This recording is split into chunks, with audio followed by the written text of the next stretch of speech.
noche completamente en vivo acá por TN23. Los saludamos a usted que nos hace el favor de su sintonía. Una noche, un día, falta horas realmente para el Día de la Madre. Pero mientras eso llega, saludo a mi compañera de fórmula, Sandy Monroy. ¿Cómo estás en esta noche? Muy bien, Julio. Muy emocionada por los temas de análisis que tenemos esta noche. De verdad, queremos agradecer a usted por su preferencia, por supuesto, por estar pendiente. Hemos recibido mensajes ahí debatiendo algunos temas, pero nos encanta tener esa interacción. Gracias. Porque sabemos también que les interesa este análisis. Es totalmente cierto lo que dices. Y esta noche tendremos el análisis, como siempre, más una sorpresa. Un invitado, no de lujo, yo te diría de super lujo por el conocimiento que él trae. Pero ya eso lo vamos a ver más adelante. ¿Me permites decirte uno de los temas, Sandy? Muy bien, adelántanos.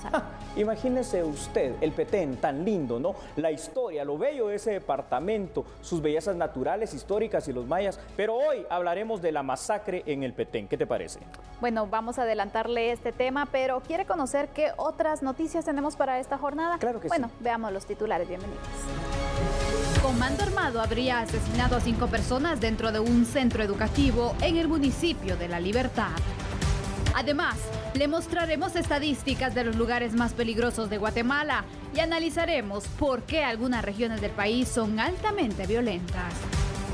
Ruso implicado en trama de pasaportes falsos huye. Tenemos todos los detalles de este impactante caso. Campañas negras. Tendremos un segmento de entrevistas donde responderemos por qué son negativas en un proceso electoral. Los beliceños dijeron sí en su consulta popular. ¿Estamos cerca de finalizar el problema limítrofe con Belice? La respuesta en instantes. El Tribunal Supremo Electoral iniciará con la impresión de papeletas para la elección de corporaciones municipales y diputados al Parlamento Centroamericano.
Conozcamos lo que pasó en Petén, donde varios muertos y heridos dejó un ataque armado en un centro educativo ubicado en el cantón Buenavista, en la aldea Gloria, La Gloria, en La Libertad, Petén.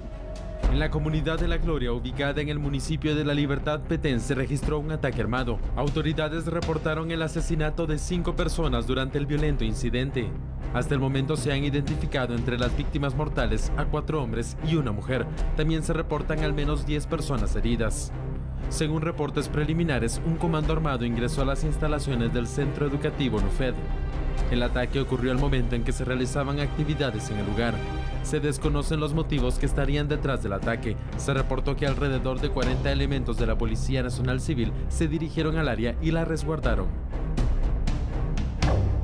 Ahora, yo le diría por demás confuso este incidente. Quiero en este instante compartir una información con usted porque también quiero preguntarle a mi compañera Sandy Monroy que nos dé más detalles. Usted en pantalla en este instante puede ver un mapa y este mapa ya solo con el color que usted percibe puede ver situaciones que son alarmantes. Todos esos municipios que usted ve en color rojo son departamentos en donde la mayoría de esos municipios se maneja una tasa altísima, pero muy alta, Sandy, de hechos delictivos. ¿Me permite irle informando y compartiendo algunos de ellos? A ver, vámonos a Escuintla, que usted lo encuentra allá completamente en rojo. Tiene una tasa de homicidios, imagínese usted, la más alta de Guatemala. Pero, por favor, Sandy, agárrate de tu silla, usted allá en casa, agárrese donde esté. 101.9 es el índice por cada 100,000 habitantes aquí en la Nueva Concepción Escuintla. Están matando gente ahí, pero en masa realmente. Sí. Melchor de Mencos en el Petén. Usted mira el Petén cómo está pintado de rojo. 96.3 muertos en hechos violentos por cada 100.000 habitantes. Puede ver también municipios como Zacapa con una tasa de 82, estoy hablando todo por 100.000 habitantes. Santa María y Ixhuatán en Santa Rosa, usted los puede ver todos acá en la parte derecha de su televisor con 79. Huité en Zacapa 73, imagínese usted. Colomba en Quetzaltenango 72. Y luego ya venimos a nuestro departamento que también está lamentablemente pintado de rojo, el departamento de Guatemala, 71.3 en San Pedro Ayampuc. Estanzuela nuevamente en Zacapa también con 71. Teculután, Zacapa y Los Amates y Zabal con un índice de 70 personas que mueren por cada 100.000 habitantes por hechos violentos. Cuando vemos esto, Sandy, realmente de verdad los pelos, y en este caso a mí los 3, 4 que me quedan, se ponen de punta, se me paran, esto asusta literalmente. Sí, Escuintla, por ejemplo, se ha tenido un repunte y se ubica entonces, podemos ver con este mapa, con estas cifras, cómo está liderando estas posiciones también en cuanto a la violencia. Pero lo que sorprende también, Julio, es que Petén constantemente, y bueno, recientemente hay que mencionarlo también, ha estado en el ojo del huracán con el tema de la violencia, los ataques armados, temas relacionados con el narcotráfico, y una de las hipótesis de este ataque armado que se registra va orientada en esa, pero existen dos. Eso es lo que te quería preguntar precisamente. Muchas gracias, Sandy, por hacer el recordatorio. ¿Puedes comentar e informarnos cuáles son esas dos hipótesis con la poca información, que hay que decirlo, no ha fluido de una manera muy grande que se tiene hasta este momento de una masacre, porque así debemos de catalogarla? Es un caso confuso, la verdad. Una de las hipótesis que se tiene es que un grupo de personas iba a atacar a otra y que presuntamente era un conflicto por temas de narcotráfico. Esa es una de las hipótesis. Pero terrible. Aparte, también tenemos que mencionar que ya ha pasado más que todo una hora de más lo ocurrido, ¿verdad? Más o menos en ese tiempo, sí. Pues bueno, también uno de nuestros corresponsales daba a conocer que existe otra versión. ¿Cuál es, Sandy? Una es de que estaba una persona disparando al aire, eso alertó a otras personas armadas que se encontraban en cercanías de esta escuela y pensaron que lo que esta persona quería era dispararles y bueno, iniciaron así ese cruce de balas. Esa es otra versión. Si esa hipótesis llega a ser cierta, qué lamentable. Imagínate. Por cierto, ¿me dejas comentar y contarles a todos ustedes cuál es el contexto? ¿Por qué la gente estaba reunida ahí? Porque había tanta gente. Exacto, porque había tanta gente en un solo sitio. Lo que pasa, le decía en el saludo, mañana es el Día de la Madre. Bueno, resulta que en esta escuela precisamente se estaba celebrando actos, tú sabes, todo aquello que se hace por el Día de la Madre, y había muchísimas personas ahí reunidas. Como sea, Sandy, independientemente de cuál sea la hipótesis que se confirma, la realidad en Guatemala es que lamentablemente el índice delincuencial es muy alto y el Petén, como tú bien dijiste, está marcado por esta extrema violencia, lamentablemente originada por el narcotráfico en su mayoría. Un estado débil, un estado anómico en ese sentido. Y ya para ir concluyendo, Julio, yo quiero cerrar con estos datos, porque el 2018 cerró con una tasa de 22.4, imagínense ustedes, de homicidios por cada 100.000 habitantes, y la menor tasa registrada, según indica, en los últimos 24 años. Pero estas son las cifras que se tienen derivado de los estudios, de las estadísticas que se manejan. Y bueno, este caso de Petén, las autoridades ya están investigando qué fue lo que pasó para poder de esta forma también encontrar al culpable de esta tragedia o saber qué hipótesis se acerca más a la razón verdadera que originó esta tragedia, definitivamente. Gracias, Sandy, por esos detalles tan importantes. Ahora vamos a ir a una pausa comercial, pero en breve, te decía, tenemos un invitado de lujo. ¿Lo quiere escuchar? Es el doctor Omar Barrios, así que no se lo pierda en breves instantes. No cambie, somos A la Medida.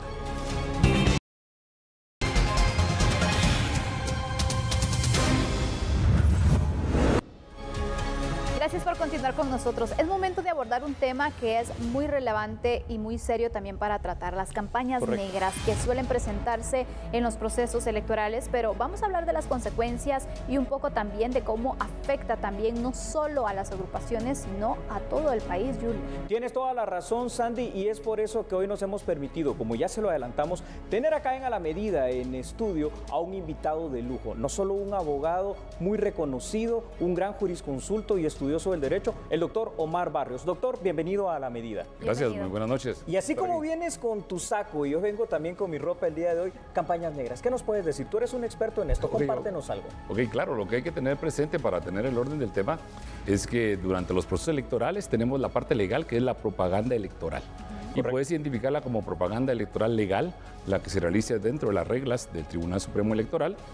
Y también hay una propaganda electoral ilegal, que es cuando los partidos utilizan recursos económicos fuera del ámbito, se excedieron en la pauta o están realizando pauta por las vías que no son. Pero hasta ahí siempre es propaganda electoral, es controlable siempre por las autoridades del Tribunal Supremo. El problema que hay realmente grande y que está totalmente distorsionado, ahora que hay que clasificar los medios de comunicación tradicionales con los medios de comunicación que se realizan en plataformas web, está un surgimiento que está incontrolable, que es lo que se conoce comúnmente como campaña negra. Pero yo prefiero identificarla como propaganda electoral negra. Hombre, y es que perder el tiempo, perdona, doctor, en esas cosas. Sandy, yo no sé tú qué opinas, pero en lugar de presentarnos propuestas, proyectos, políticas, programas, no, me dedico a atacar al otro, ¿no? Qué fácil. Pero aparte de eso, yo quisiera que diferenciáramos, porque se da otra cosa también. La gente a veces por desconocimiento suele seguir esas campañas negras. ¿Qué es la campaña negra? ¿Cuáles son las características para decir, bueno, yo estoy fomentando la campaña negra o cómo la puedo identificar? Bueno, claro, lo que primero hay que diferenciar es las personas que están en contra de políticos o que no les agrada ningún partido, pero que se pronuncian negativamente, pero se identifican. El primer elemento que tienes que tener presente en la propaganda electoral negra es que el sujeto es anónimo, no se identifica. Ya, desde ahí ya tienes que tener el primer sector. El otro elemento que tienes es que es un ataque directo hacia algún candidato, algún grupo de candidatos o alguna organización política. Y los ataques en Guatemala son muy particulares porque no atacan la parte ideológica del partido, sino que atacan a la persona, se inventan cosas, mientan, hay falacias. Pero aparte hay un factor muy importante, hay una inversión económica alta. Yo estaba revisando algunas notas que me han enviado algunas personas a consulta, donde hay edición de video profesional, ¿no? Hay toda una estructura realmente para convencer. No solo es el sacar un volante diciendo este no se lo merece, etcétera, etcétera, no. Hay toda una estructura. Y estábamos calculando en algunos lugares los miles de dólares que se pautan dentro de las redes sociales. Claro. Y lo controversial es de que el Tribunal Supremo prohíbe a los partidos políticos pagar pauta en las redes sociales, pero la gente que se está dedicando a esta propaganda electoral de naturaleza negra para distorsionar el sistema, etcétera, etcétera, están invirtiendo pues, miles de dólares. Entonces hay un desajuste al que no estamos preparados. Y aparte recuérdate que tenemos una cultura débil ciudadana y de por sí el morbo nos llama más y le ponemos mucha más atención a ese punto que a lo que le deberíamos estar poniendo atención. Pero hay muchas cosas que considerar. Perdón, o sea que ahora las redes sociales nos están, entre comillas, sirviendo, porque esto no es algo bueno, para desprestigiar personas. Pero yo quiero aquí que hagamos el siguiente análisis, doctor Omar Barrios. No solo el tema del desprestigio en lo personal, que tanto puede llegar a afectar a una persona, pero en lo legal, ¿se está cometiendo algún tipo de delito? Estos net center, estas campañas negras, estas situaciones, ¿hasta dónde pueden llegar? Bueno, hay que tener presente que hay un factor que mucha gente se está escudando en la libre emisión de pensamiento, y claro, no hay que confundir la libre emisión de pensamiento. Yo en mi red social puedo decir, mire, critico a la candidata tal, critico al candidato tal, esto no está bien, pero tengo mi nombre y no estoy pagando por emitir mi emisión de pensamiento. Pero inclusive yo podría pagar y difundir un mensaje. El problema es que aquí hay gente que lo hace a escondidas, con anónimos, con páginas falsas creadas en otros países, con ciertos saltos digitales que se hacen para poder evitar. Pero esto es malo por muchos factores. Primero, distorsiona la democracia. ¿Cómo la distorsiona? Interesante. Quiero que todos los que nos están escuchando se imaginen que ahorita están en la cola para ir a efectuar su voto, están ya a punto de entrar a la urna. Entonces en tu mente tienes una decisión, pero esa decisión se ve efectuada. Bueno, lamentablemente también los partidos se quedan cortos, el plan de gobierno, el candidato, pero tienes toda la basura que te han estado metiendo negativa. Así es. Y lo peor es que hay cosas que sí hay que señalar negativa de muchos candidatos y de muchos partidos y va a perder credibilidad porque están siendo atrapadas por todo este tipo de campañas que sí tienen una finalidad, que es bajar en las encuestas a un candidato para indirectamente beneficiar a otro. Exacto. Yo no te puedo decir si hay partidos... Son estrategias. Son estrategias. Acuérdate que la propaganda electoral se basa en dos estrategias claves. En la estrategia de campaña negra, la campaña negra de forma general para productos, para instituciones, para entidades, para todo, y en la guerra psicológica. Son los dos elementos con los que tú construyes la propaganda electoral negra. Eso es una batalla asimétrica, es una guerra de cuarta generación, lo que tú estás explicando. Correcto, sí, y es que la difusión que hay. Entonces viene la gente inocentemente, ve un video donde dicen fulano de tal es un gran corrupto, démosle compartir. Y se va a hacer cuenta, la gente comparte más. Al final, sí, exacto. Y se están volviendo indirectamente como colaboradores de todo esto. Yo no estoy diciendo a la gente que no la vea. Al final. Yo quisiera abordar algo, porque siempre se da, por ejemplo, en las campañas, pero especialmente tiene ese toque, la tecnología, las redes sociales, que comparado hace 4 años, ahora se tiene mayor efecto. Pero, por ejemplo, en el día de las elecciones siempre se aumenta la campaña negra. Antes era mucho el lanzamiento de boletines, donde se dice cada cosa, ahora redes sociales, por ejemplo, un meme de una persona, los famosos memes, ¿verdad? ¿Esto también puede ser campaña negra? Bueno, lo que hay que tener presente, te vuelvo a repetir la idea, la clave es que si una persona la está respaldando con su nombre, no podría ser de entrada campaña negra, porque sí hay alguien que respalda esa idea. Pero puede ser que prefiera reservarse su nombre y conservar su anonimato, que también es un derecho que tiene la gente. Pero es alguien que te está pasando una comunicación que tiene un respaldo. Que si te señala a alguien, mire, este es un corrupto y fue denunciado aquí. Ah, vaya, pero ahorita están saliendo videos, memes, como tú dices, que son construcciones sociales increíbles, lo que hace la imagen con poco texto en las personas. Y que, como te decía, porque, perdón, me había saltado algo de Julio, ese daño democrático que hay que resaltarlo, y que si hay tiempo te lo explicaré todavía más profundo. Pero tú me decías si hay responsabilidades legales. Claro, en la ley de libre emisión del pensamiento, revisen todos el artículo 8. Por favor, hace publicaciones clandestinas. La gente me va a decir, pero es que esa ley es antigua. Claro, pero es una ley de carácter constitucional y tiene contemplado que las publicaciones clandestinas son perseguidas, son de acción penal pública y tienen sanciones con prisión. Hay que tomarlo en cuenta. Mencionar calumnia y difamación. Eso sería aparte, porque ¿verdad? Hay tanto que decirte. Pero esto espanta al ciudadano que quiere participar de buen corazón, que es capaz y honrado, porque dice, bueno, no solo tengo que ver si gano y si salgo perdedor, pero aparte tengo que soportar toda esa injuria en mi contra, toda esa calumnia que a través de los medios ya se llama difamación, que no solo no voy a ganar, sino que toda la gente va a decir, sí, pues te señalaron de ladrón. Omar, el doctor Omar Barrios, perdón, es la confianza. Mira, estamos terminando prácticamente esta entrevista contigo. Te vamos a volver a invitar desde ya, pero quiero, por favor, que antes de terminar brevemente des el mejor mensaje que puedas darle a los guatemaltecos para ver cómo se maneja este tema de la campaña negra en este proceso eleccionario. Muy sui generis, por cierto, Santi. Por supuesto. Yo creo que la libertad es lo primero que les puedo decir, su libre emisión del pensamiento, pero tienen que revisar sus fuentes. Si ustedes les está llegando información de una fuente con respaldo que ustedes conocen, véanla. Si están recibiendo una fuente que no conocen, que es anónima, que cuando ustedes le dan clic en información no se identifica, no tiene ninguna dirección, ningún lugar, les están mandando anónimos. Traten de pueden verlo. Yo siempre le digo a la gente, usted puede ver la información positiva y la información negativa, pero si usted va a compartir, va a replicar, va a copiar toda esta información, se está volviendo realmente en un servil de toda la gente que reproduce campaña negra para dañar el sistema. No solo tenemos partidos políticos débiles, una campaña irregular, y que todavía nosotros nos sumamos a multiplicar, es letal. Tenemos que meternos en la jugada de los ciudadanos. Por supuesto, es parte de nuestra responsabilidad también. Gracias, doctor, por acompañarnos, por darnos entonces estos puntos. La verdad que siempre nos ayuda a tener entonces ese respaldo legal, sobre todo, porque no nos estamos inventando nada. Esto es lo que dice la ley exactamente, y eso es lo que queremos motivarlo a usted para que seamos responsables y también acudamos a las urnas de una forma inteligente y no nos dejemos llevar por estas campañas negras. Muchas gracias, doctor, por haber estado acá en tu casa a la medida. Estamos siempre para atenderlos. Estamos a la orden. Gracias. Vamos a una breve pausa comercial, pero usted no se lo va a creer. Un ruso que escapa de la ley guatemalteca. ¿Cómo? Ya lo vas a ver. No cambie. Somos a la medida. Ya volvemos.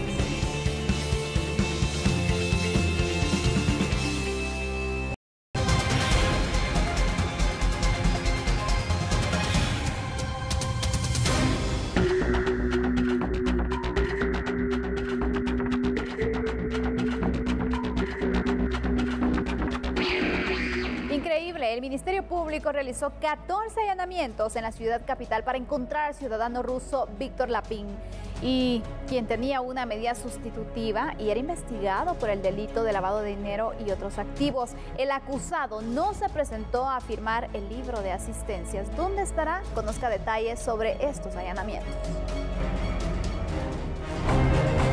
El ruso Víctor Lapin fue capturado por la Policía Nacional Civil en septiembre del 2018 en el Aeropuerto Internacional La Aurora, cuando pretendía viajar a México sin reportar el dinero que llevaba.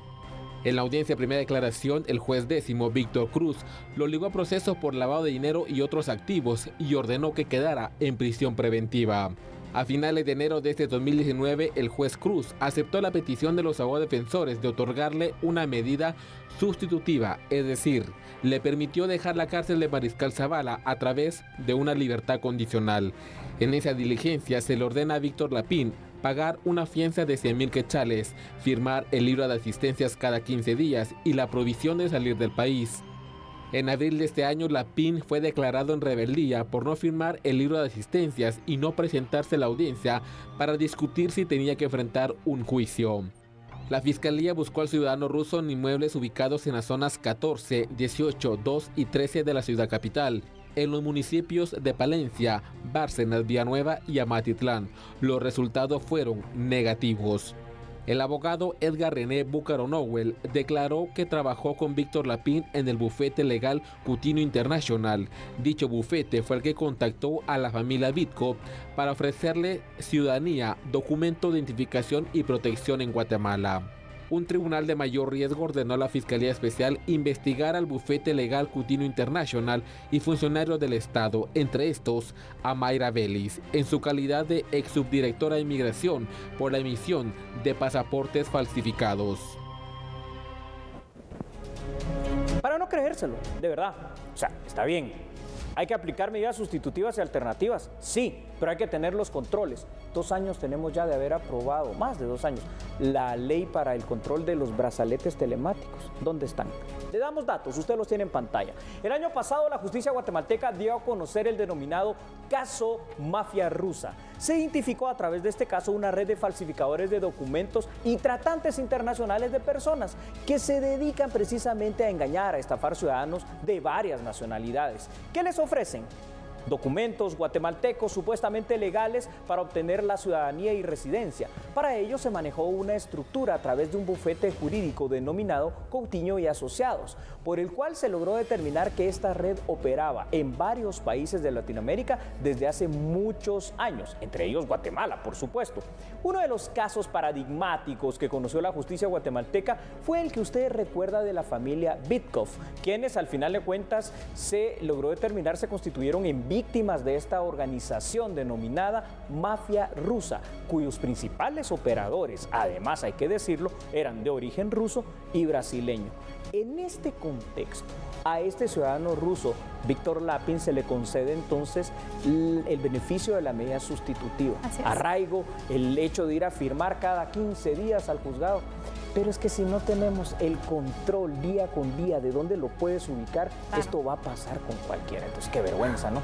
La lección aprendida, si se tienen entonces leyes como, por ejemplo, el tema del brazalete, ¿por qué no se implementa y se evita este tipo de fugas? Porque ahora no se sabe entonces dónde estará. Literalmente. Exactamente. Literalmente, Sandy. Incumplió entonces con esta medida de ir a firmar, que es uno de los requisitos cuando se le otorga la medida sustitutiva. Tenía que presentarse, pero no se da y ahora no tienen información de dónde puede estar. Es decir, han fallado al final en este punto. Pero lo que yo no comprendo, Julio, es que, por ejemplo, varios son los acusados en diferentes casos que solicitan estas medidas que a veces evalúas y dicen, no, a lo mejor no se puede escapar del país, a lo mejor, ¿me entiendes? No, y al final no les... al hospital. Exactamente, y no les dan la medida sustitutiva. Y en este caso, entonces, sabiendo lo impactante del caso, el juez decidió, pues, otorgar la medida sustitutiva. Tienes absolutamente toda la razón. Y aquí vemos las consecuencias. Y aquí es donde uno mira lo siguiente, ¿verdad? Estamos diciendo que la excepción debería de ser, obviamente, la prisión preventiva como norma según la ley, pero aquí es donde uno no entiende porque para unos sí y para otros no. Y resulta que cuando se aplica pasan este tipo de bochornos. Ahora, hay más datos y tú también lo has dicho, hay más personas implicadas. Usted hace un momento vio ahí en las imágenes que salía Mayra Vélez y se preguntará por qué. ¿Nos puedes comentar el por supuesto, porque hay que mencionar que bajo ese contexto el Estado guatemalteco realizó la captura del ciudadano ruso Víctor Lapín, quien se benefició entonces con una medida sustitutiva. Lapín fue declarado en rebeldía y se constató que ahora se encuentra prófugo de la justicia guatemalteca tras realizarse varias diligencias de allanamiento sin resultado positivo alguno. En Guatemala es cierto que es necesario aplicar las medidas sustitutivas o alternativas a la prisión preventiva, pero con las garantías necesarias para no facilitar una evasión. Correcto. Y esa garantía se perfeccionaría a través de la utilización de los brazaletes de control telemático, cuya ley fue aprobada hace más de 2 años, pero su implementación sigue siendo una utopía.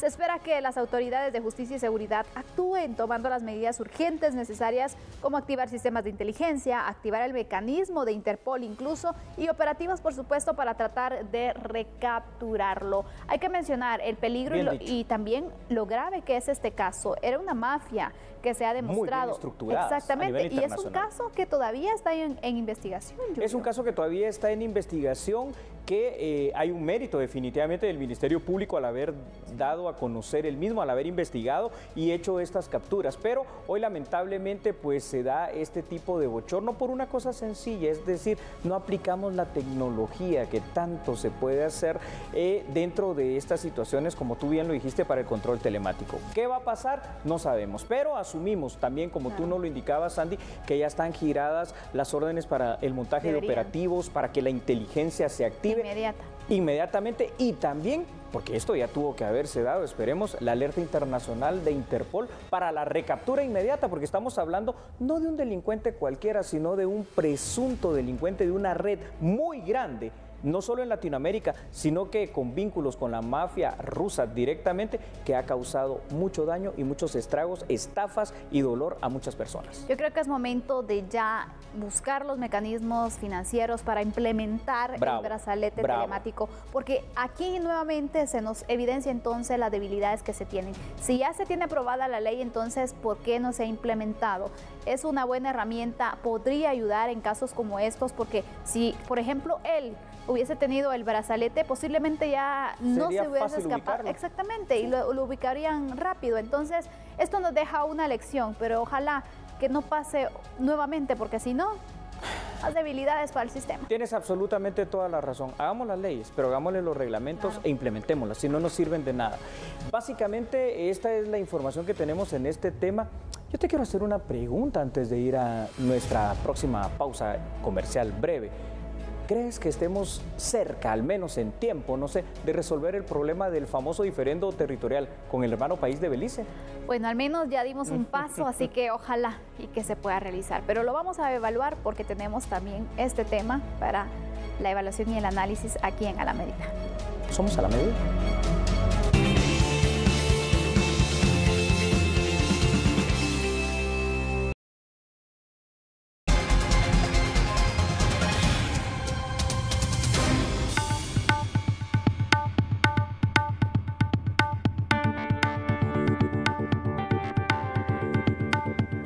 Gracias por seguir con nosotros. El primer secretario y encargado de Asuntos Consulares y Comerciales de Belice en Guatemala dio a conocer la postura de la Embajada de Belice en nuestro país sobre los resultados del referéndum.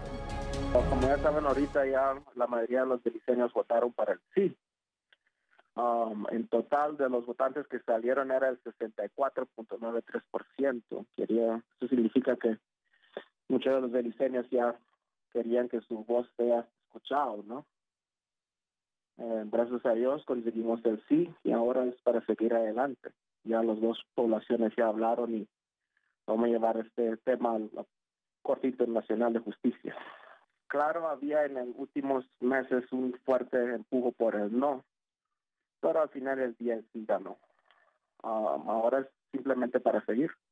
Muchos de los beliceños ya el sentimiento era de que ya era tiempo para que se resuelva este asunto. El 65.05% de los beliceños participaron en la consulta popular.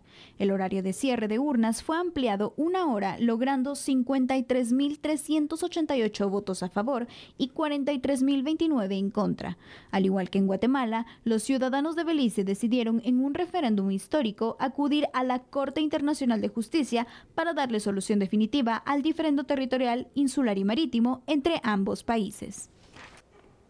Mientras, en conferencia de prensa, el presidente Morales, junto a la ministra de Relaciones Exteriores, Sandra Jovel, dieron a conocer que se encuentran felices por estos resultados de la consulta popular en Belice. Mediante una consulta popular, el pueblo de Belice avaló definir el diferendo territorial insular y marítimo que mantiene con nuestro país desde hace siglos. La pregunta era básica, saber si los ciudadanos de ambas naciones estaban de acuerdo en elevar el caso hasta la Corte Internacional de Justicia. De acuerdo a resultados extraoficiales, más de 53.388 personas votaron a favor de la propuesta. Al respecto, el mandatario de la República, Jimmy Morales, emitió un comunicado presidencial en el cual destacó el agradecimiento al pueblo beliceño. Celebro de manera especial la voluntad popular de nuestros hermanos beliceños en la reciente consulta popular que dejó resultados positivos para seguir impulsando una solución pacífica y armoniosa a nuestro diferendo territorial, insular y marítimo que data desde el siglo pasado. Extraoficialmente, sabemos que los resultados de la consulta popular en Belice fueron favorables para dejar en manos de la Corte Internacional de Justicia este litigio que por mucho tiempo estuvo paralizado. Durante su mensaje también estuvo presente la canciller guatemalteca Sandra Jovel, quien deberá ponerse en contacto con representantes diplomáticos de Belice para establecer la vía jurídica que procede por el momento. Hoy más que nunca debemos valorar la expresión popular de nuestros ciudadanos. Nuestra confianza está depositada en el sistema de justicia internacional. Sabíamos que era la ruta correcta y ahora nuestro mayor anhelo es continuar con este proceso que dejará un gran legado porque se hizo en el marco del respeto y la paz social. Bueno, a ver, entremos en detalles, ¿no? Ayer la República de Belice cumplió con el compromiso adquirido ante el Estado de Guatemala y celebró la consulta popular sobre el diferendo territorial. Cabe resaltar, como usted lo vio en las imágenes de la medida, que las campañas informativas del propio gobierno beliceño fueron llamando al voto por el sí. Y usted se preguntará, ¿por qué? Bueno, bajo el argumento de que ese país tiene el sustento legal suficiente para ganar este caso, se concretó una victoria con un pequeño margen y la diferencia por el sí, abriendo en este caso el ámbito del derecho internacional público, la posibilidad de que el mismo sea conocido ahora por la Corte Internacional de Justicia. Pero escuche usted, ¿no? Expertos abogados internacionalistas estiman que en un caso como estos puede llegar a dilucidarse en todas las instancias pertinentes en este organismo internacional en un tiempo promedio, si bien va, de al menos 7 años. O sea, no, falta poco. Pero Sandy, dimos ya finalmente las dos naciones ese paso importante, que decida quién se decidió. Por supuesto, y cabe resaltar, Julio, que se perdía la esperanza de que se realizara la consulta popular, porque te recuerdas entonces de tantas situaciones que se presentaron que hacía cada vez imposible poderla llevar a cabo. También hay que reconocer que las autoridades de Belice, que obviamente pues estuvieron dándole seguimiento y finalmente se lleva a cabo esta consulta, porque al final, aunque se tengan 7 años o más para poder resolver esta situación, al menos ya se demostró que ambos territorios quieren conocer entonces el resultado final, que por medio de la Corte Interamericana, pues bueno, se pueda decir a quién le pertenece finalmente, qué va a pasar con esta situación para evitar así tantas tragedias que han ocurrido en la zona de adyacencia. Pues muy bien dicho, ¿verdad? Para encontrar esa solución final, porque al final de cuentas también las dos naciones han sufrido cierto daño, pero particularmente Guatemala ha perdido muchísima gente con muertes. Ahora, te pongo el panorama. En el mejor de los casos, pues, algo de lo que reclama Guatemala va a ser devuelto, llamémosle así, alguna salida al mar, algún callo, algo para nosotros, ¿no? Para nuestro beneficio como país. Pero en el peor de los casos, supongamos, ¿verdad? Porque esa sería la otra alternativa única que puede pasar,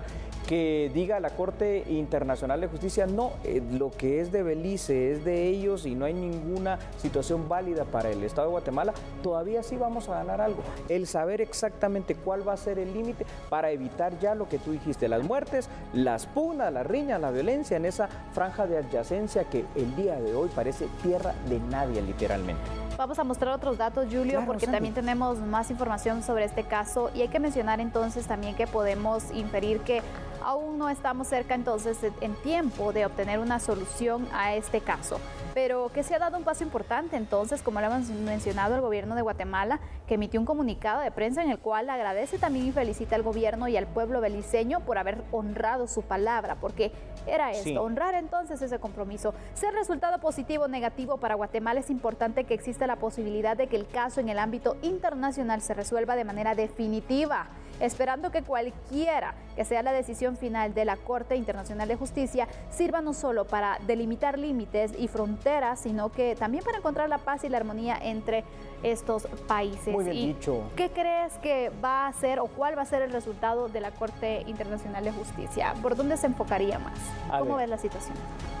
con el sentimiento y el corazón guatemalteco yo te diría, al final de cuentas en mi criterio y tratando de basarme en el ámbito jurídico, creo que Guatemala sí tiene muchísimas posibilidades de que algo en ese territorio adyacente, algún callo o una pequeña porción de la parte sur de Belice sea devuelta a nosotros, porque recuérdate al final de cuentas cómo fue arrebatado eso de una manera de usurpación literalmente en aquel momento por pues la Gran Bretaña, hay que decirlo, ¿no? En este instante, pero ahora vamos a ver qué es lo que decide la Corte Internacional de Justicia. Es bueno que las dos naciones, como tú dijiste, se hayan hermanado, hayan honrado su palabra y ahora a esperar, no queda otra. Hay que resaltar eso especialmente y sobre todo el trabajo que se hizo en ambos países, las autoridades también que le dieron seguimiento, porque era un tema que se venía dejando y al final alguien lo tenía que tomar y ojalá y gracias a Dios también que se dio durante este año. Gracias. Así avanzamos, ¿no? Bueno, vamos a continuar ahora con otras noticias.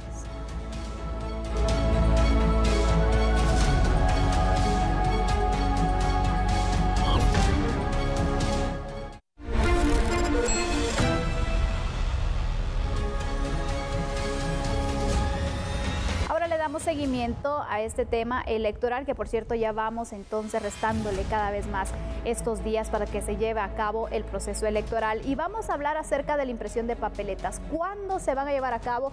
Ya se podrían ordenar entonces las primeras para corporaciones municipales, por ejemplo, y diputados al Parlacén. Veamos. El magistrado presidente del Tribunal Supremo Electoral, Julio René Solórzano, indicó que se tienen alternativas para la impresión de papeletas debido a las candidaturas que están judicializadas. Para el evento electoral del domingo 16 de junio, son más de 40 millones de boletas las que deben imprimirse. Esperamos a más tardar el día de mañana tener dentro de todos los casos normales dentro de las impugnaciones, pues ya están resueltas. Habrán 2 o 3 casos que por razones especiales aún no se han podido resolver, pero son unos casos muy sui generis, muy especiales. Pero en sí estaremos el día de mañana ya haciendo todas las notificaciones que corresponden. Julio René Solórzano, presidente del ente electoral, se refirió al proceso de inscripción de candidatos a cargos de elección popular, cuyas resoluciones están pendientes de resolver. La otra semana se resolverán algunas de las candidaturas que se han sido judicializadas, pero realmente el tribunal no está dependiendo únicamente del tema de las inscripciones. Claro, tomaremos las medidas, hay una serie de alternativas que tomamos que nos permitirá empezar la impresión y una es, valga la redundancia, iniciar con las corporaciones municipales que son las más complejas, o el Parlamento Centroamericano, que es mucho más fácil, y entonces lo haremos. Por supuesto, siempre dejamos la candidatura presidencial de último, porque en impresión es fácil, pero en inscripción es bien compleja, y ustedes todos lo saben. Entonces no iniciaremos todo eso, ya tenemos alternativas sobre las papeletas. Autoridades del ente electoral esperan definir el modelo de la papeleta para la elección de presidente y vicepresidente en los próximos días. Siempre en este ámbito electoral, el Registro de Ciudadanos del Tribunal Supremo Electoral estudia posibles transgresiones a la ley electoral y de partidos políticos. Veamos la información. El director del Registro de Ciudadanos, Leopoldo Guerra, indicó que se analizan 50 expedientes por faltas a la ley electoral y de partidos políticos. Las denuncias han sido presentadas por la Unidad Especializada de Medios de Comunicación. Expedientes que se han remitido al Registro de Ciudadanos para ser analizados. En este momento tenemos aproximadamente unos 50 expedientes en análisis para ser resueltos esta semana, determinando si procede o no las sanciones que la ley establece por los temas de propaganda que se están señalando en esta sesión. Autoridades del Tribunal Supremo Electoral confirmaron que el monitoreo oficial de Inspección General continúa en los 22 departamentos del país y que cada denuncia es trasladada al Registro de Ciudadanos para su análisis. A la fecha se han impuesto multas por $710,000, equivalente a 5 millones de quetzales. Y con esta noticia finalizamos. Muchísimas gracias por su preferencia. Que descanse. Hasta mañana. Buena noche.